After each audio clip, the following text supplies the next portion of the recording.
Housemates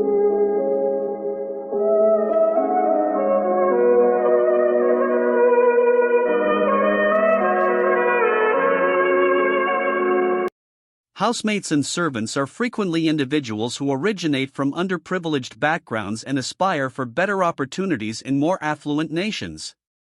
They leave their homes to secure a livelihood in a foreign country with a more robust currency. While a majority of us treat them with empathy, unfortunately, there are some who do not. Foreign maids across the globe often endure inhumane and harsh treatment from their employers, including verbal and physical abuse, as well as demanding schedules. Numerous instances of mistreatment go unnoticed, but there are some that become so severe that they can no longer remain hidden.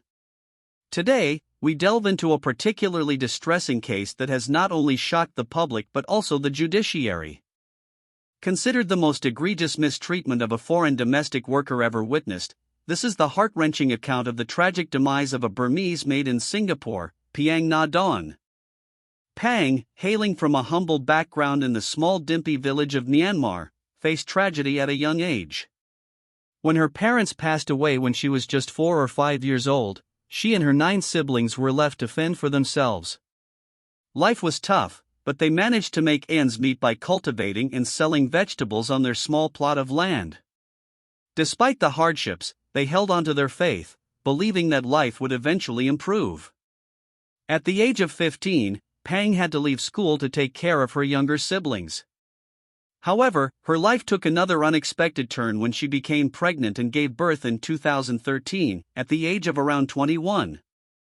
This added responsibility motivated her to work even harder. She took up a job as a construction worker to provide for her family. Unfortunately, being a woman in the construction industry did not bring in enough income. During this challenging time, Piang learned from fellow villagers that working overseas, particularly in domestic work, could offer better pay. Intrigued by this idea, she quickly made the decision to go to Singapore as a domestic worker, with the hope of securing a better future for her family. Her dream was to buy a decent house and a piece of land. After 3 years of hard work, Piang faced a small obstacle. She was only 22 years old, while the legal working age for domestic workers in Singapore is 23. Undeterred, Piang decided to take a risk. She bribed her agent to falsify her birth date in the documents, making it appear as if she had just turned 23, thus legalizing her employment. Immigration, similar to numerous other domestic workers, Piang spent her initial days in Singapore waiting for a job placement at the labor agency. Eventually, she was hired by a family in Bishan town. This particular family consisted of a wife, her grandmother, and 2 children. The wife, Thai Murugayan, was 35 years old and married to a police sergeant named Kevin Chelvam. At first, Piang was filled with joy, but it didn't take long for her to realize that this opportunity would turn into a nightmare. Working for this family felt more like being imprisoned. Piang rarely had the chance to leave the house, except for running essential errands. Even the other neighbors in the area rarely saw her, except when she was working on the plants or cleaning the windows. She appeared as a thin, quiet, and polite girl to the neighbors, but not many of them had meaningful conversations with her. Little did they know, Piang was enduring something amiss. The suffering experienced within that house was beyond imagination. Let us begin by discussing how Gayathiri treated Piang, which can only be described as inhumane. Gayathiri viewed Piang as filthy and repugnant, forcing her to wear multiple masks while working. Additionally, Piang was forbidden from having a cell phone, and even her grandmother, Prema, joined in the abusive treatment. Piang had to eat quickly to avoid being yelled at, and she had to clean the house flawlessly to avoid being subjected to name-calling. What initially started as a toxic work environment soon escalated into physical abuse, just 5 months into Piang's employment, starting in October 2015. Piang endured daily slaps and hits, often for the smallest mistakes. However, due to her small stature and responsibilities, she had no choice but to endure this unimaginable suffering. In order to care for her loved ones, she endured suffering in silence. The evidence of this physical and verbal abuse was not without proof, as it was all captured by the CCTV cameras installed by Kevin Chelvam inside his house. At one point, Kevin even confessed to using a bat to beat her. Pang, who had been working for the family for 10 months, only received medical checkups after a significant period of time. When questioned about the bruises on her body, the family attributed them to her clumsiness and frequent falls. However, it is difficult to believe that one could accidentally bruise themselves so frequently in just 10 months. Surprisingly, despite complaints, the agency responsible for the well-being of domestic workers conducted surveys and found nothing wrong inside the home. Chelvam always declined the Ministry of Manpower's offer to switch to a new maid, indicating that the family enjoyed using Pang as their personal punching bag. In addition to enduring physical abuse, Pang was also subjected to food deprivation, being allowed to eat only one piece of bread and drink water each day. Furthermore, she was only permitted to sleep for a maximum of 5 hours a day. The unimaginable horror she endured in this nightmarish setting was beyond comprehension. The overwhelming power dynamics and lack of balance left Pang, who was new to the country, feeling utterly powerless to fight back. Despite her dire circumstances, she occasionally managed to secretly reach out to her family in Myanmar, but she never uttered a word of complaint about her situation. However, on July 12, 2016, approximately a year into her employment, Pang made a call to her family expressing her deep desire to return home. She concealed the true extent of her suffering, claiming to be unwell and longing to spend time in her village once again. Unfortunately, her employers discovered this call and their fury towards Pang knew no bounds. They had no intention of allowing her to escape so easily, resorting to cruel and inhumane measures. On July 25, Pang was tied to the window grill to prevent her from escaping.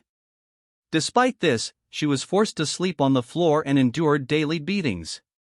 This abuse continued for another 12 days. On that day, Gayathiri and Prema accused Pang of stealing food from the refrigerator, even though she was tied up. They proceeded to pull her hair and kick her while she pleaded for mercy.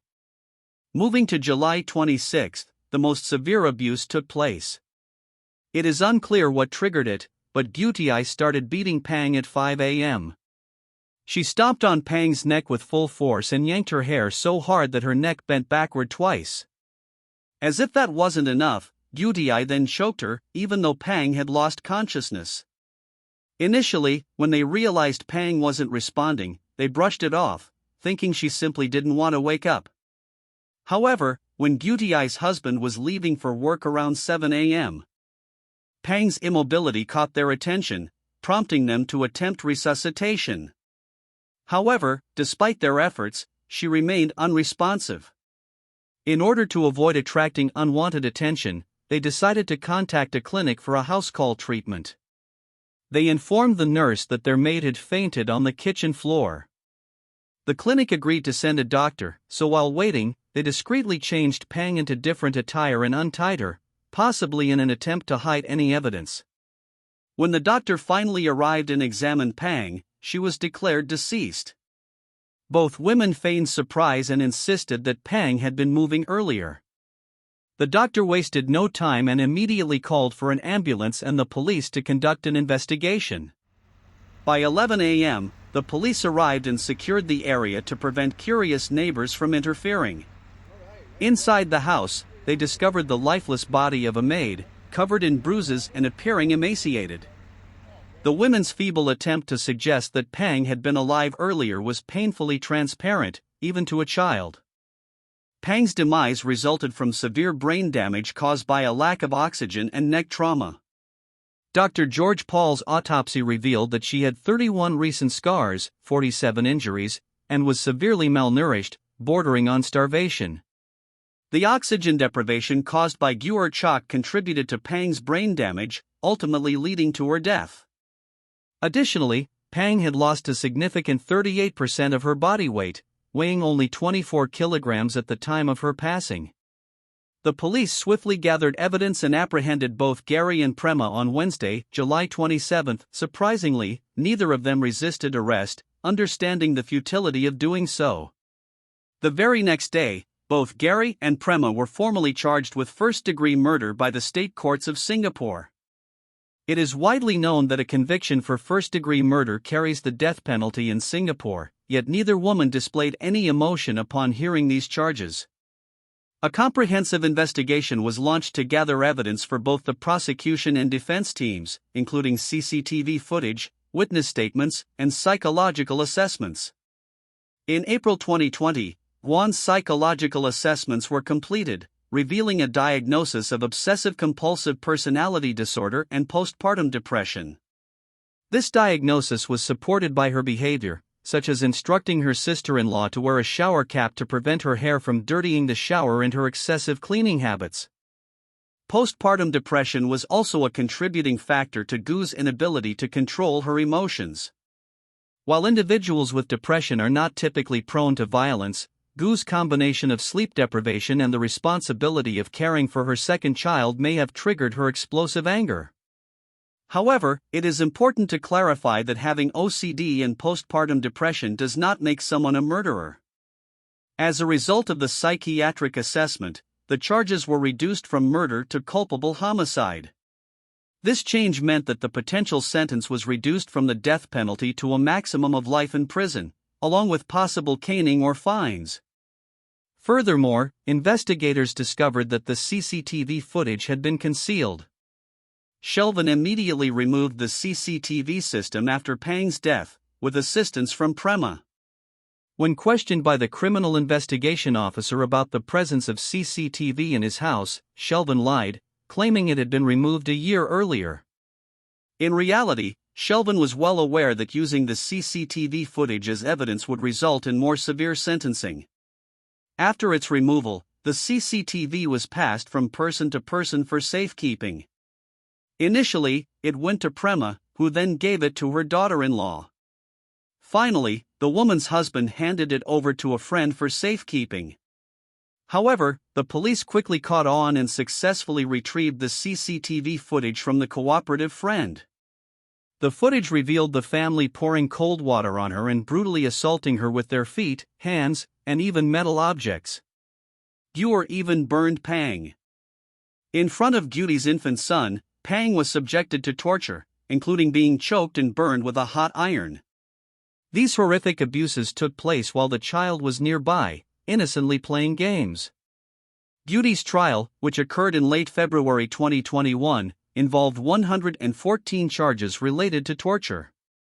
She had 2 lawyers representing her during the trial. Gu pleaded guilty to culpable homicide and 27 other charges. The prosecutors argued that the severity of Gu's actions warranted the harshest punishment. However, the defense team took into consideration Gu's psychological state and advocated for a maximum sentence of 14 years in prison, emphasizing that she had not abused her previous 4 maids and could potentially be rehabilitated. Gu even threatened to retract her guilty plea if sentenced to life imprisonment. Following Gu's trial, Prema faced her own trial in November 2022. She was charged with a total of 50 counts related to the abuse and torture of the maid.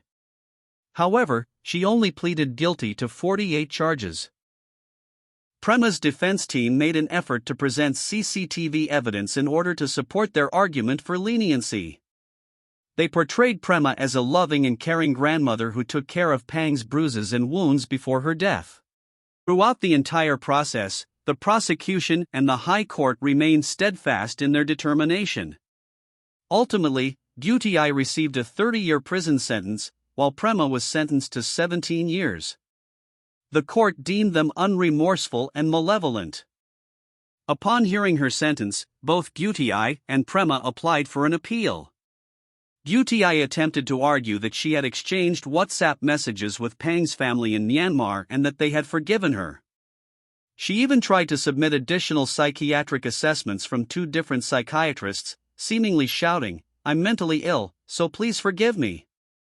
However, the Court of Appeal saw through these clear lies and dismissed the so-called evidence on May 20, 2022. The brutal death of Piang Ngaih Don deeply shocked the public and the government. The Ministry of Manpower provided full insurance compensation to her family members in Myanmar, but no amount of money could bring back their beloved Piang. Despite their anger, the public rallied together and donated a total of $200,000 in 2021 to support the family in their daily lives. For Piang's son, the Myanmar embassy in Singapore would take care of his education funds. Piang now rests beside her parents in Myanmar. Piang's brother shared with the media his intention to tell Piang's son about his mother and teach him not to respond to evil with evil. The family aspired for Piang's son to grow up as a righteous and compassionate individual. This is truly a heart-wrenching case. Piang Ngaih Don was a young woman who courageously sacrificed for her family. Her hopes and dreams were cruelly stolen by heartless individuals who showed no remorse for their actions. The question of why remains unanswered. May we always remember her and strive to treat others with compassion. Treating others as we wish to be treated remains a fundamental principle to live by. That's all for today. Thanks for watching.